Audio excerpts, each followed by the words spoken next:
நம்மக்கிட்ட காடு இருந்தால் எடுத்துக்கிடுவானுவ, ரூபா இருந்தால் பிடிங்கிடுவானுவ.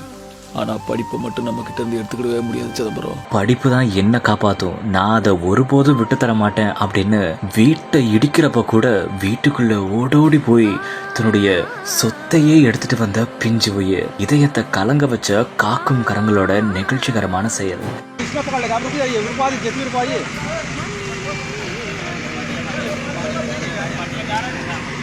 अबे यार हैंडपंप तो है, अच्छा मट्टी डलवा दीजिए. உத்தரப்பிரதேச மாநிலம் அம்பேத்கர் நகர் மாவட்டத்துல சின்ன சின்ன வீடுகளை இடிக்கிற பணி மேற்கொள்ளப்பட்டிருக்கு. அப்போ அந்த குட்டி வீட்டுல வாழ்ந்துட்டு வந்த ஒரு குட்டி பொண்ணு என்ன பண்ணிருக்காங்க தெரியுமா? தனக்கு படிப்பு மட்டும் தான் வாழ்க்கையில தன்னை காப்பாத்தும், அது மட்டும் இல்லாம அதுதான் என்னுடைய ஒட்டுமொத்த சொத்தே அப்படின்னு கல்வி சம்பந்தமான எல்லா பொருட்களையும் வீட்டுல இருந்ததால வீட்டை இடிக்கிற ஒரு சூழல்ல கூட ஓடோடி போயிருக்காங்க வீட்டுக்குள்ள. அது மட்டும் இல்லாம அந்த புக்கை எடுத்துட்டு ஓடோடி வெளியே வந்திருக்காங்க. அவங்களுக்கு காக்கி சட்டைகள், அதாவது போலீஸும் உதவியாகவும் இருந்திருக்காங்க. அவங்க ஓடி வரப்ப புக்ஸ் எல்லாத்தையுமே நெஞ்சில அணைச்சிக்கிட்டு ஓடி வந்திருக்காங்க.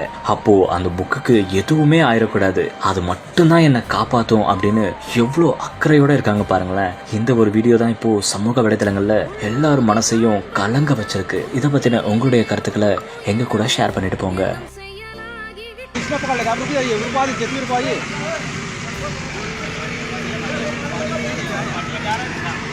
अबे यार हैंडपंप तो है, अच्छा मट्टी डलवा दीजिए.